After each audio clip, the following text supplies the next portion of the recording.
คนอื่นน่ะเขาเก็บเงินไว้ธนาคารไว้บ้านส่วนน้องธิดาเราน่ะเก็บไว้ในความทรงจำกับพ่อ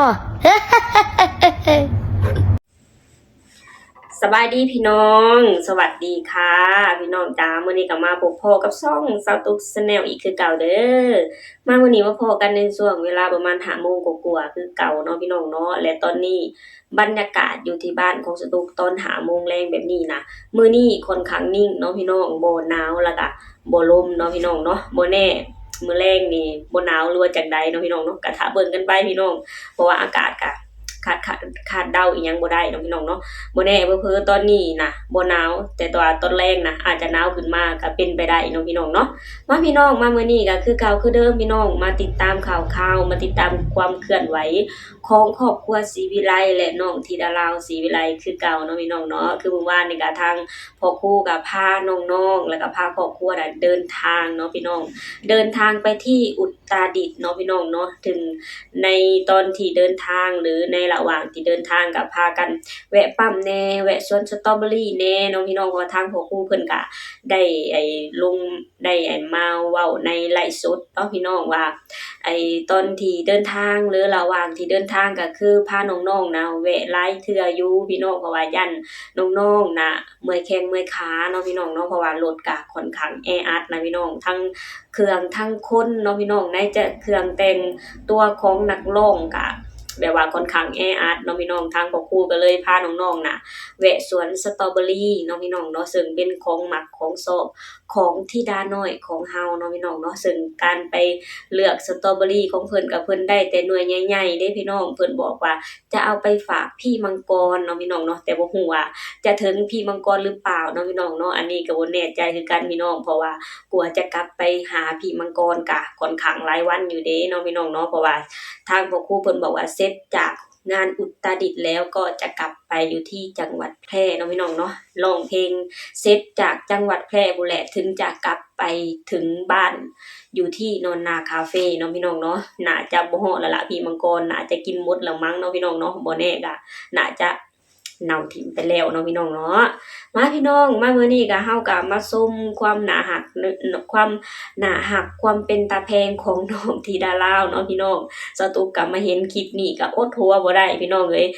น้องธิดาลาวเพิ่นบอกว่าคนอื่นน่ะเก็บเงินไว้อยู่ที่ธนาคารไว้อยู่ที่บ้านเนาะพี่น้องเนาะซึ่งแต่ละคนก็หาเงินมาก็คือเก็บเงินไว้ในธนาคารเงินเข้ามาก็เอาเข้าธนาคารเนาะพี่น้องเงินออกมาก็เอาเข้าธนาคาร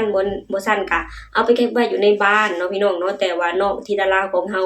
มีความคิดที่ดีๆมีความคิดที่แปลกหมู่พี่น้องน้องธิดาลาวบอกว่าเก็บไว้ในความทรงจำเนาะพี่น้องเนาะโอ้ยพี่น้องสตุกเบิ่งคลิปนี้แล้วสตุกคิดยามใดสตุกก็ยังหัวเนาะพี่น้องเด็กน้อยคนนี้คิดได้จังไดพี่น้องสตุกส่ำนี้สตุกยังคิดบ่ได้เด้พี่น้องคนอื่นเก็บเงินไว้ในธนาคารในบ้านส่วนน้องธิดาลาวเก็บเงินไว้ในความทรงจำเนาะพี่น้องแม่นความเพิ่นอยู่เด้พี่น้องไปพี่น้องเดี๋ยวเราไปชมคลิปนี้ไปนำกันเนาะพี่น้องเนาะ คนอื่นน่ะเขาเก็บเงินไว้ธนาคารไว้บ้านส่วนน้องธิดาเราน่ะเก็บไว้ในความทรงจำกับพ่อ เห็นบ่พี่น้อง เบิ่งอีกมุมก็เป็นตาหักเป็นตาแพงเบิ่งอีกมุมก็ตลกเนาะพี่น้องเนาะโอ้ยเด็กน้อยคนนี้พี่น้องนี่แหละพี่น้องสิบ่ให้เขาทุกว่าเด็กน้อยคนนี้เป็นเด็กน้อยที่ฉลาดเฉลียวได้จังไดล่ะพี่น้องคิดมาได้จังไดพี่น้องคำว่าเก็บเงินไว้ในความทรงจำพี่น้องเจ้าตัวเว้าเจ้าตัวก็ยังอยากหัวเนาะพี่น้องเนาะตลกนะพี่น้องแบบว่า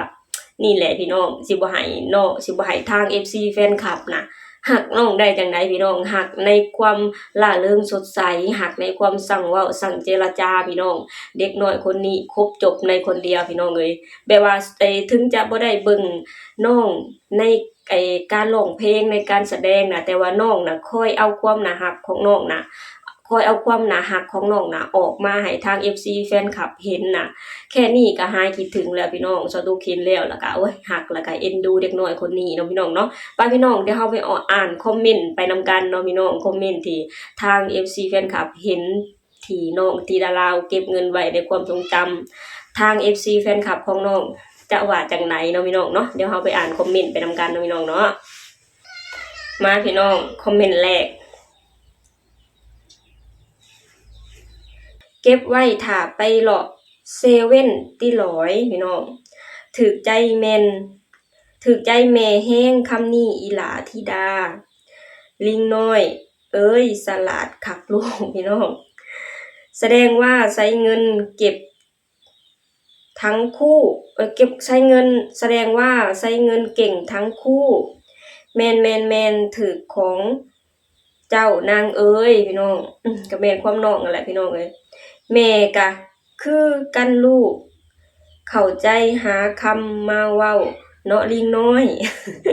คอมเมนต์นี้พี่น้องยอดเยี่ยมพ่อใหญ่คือกันฮ่าว่าซั่นนานคือสิ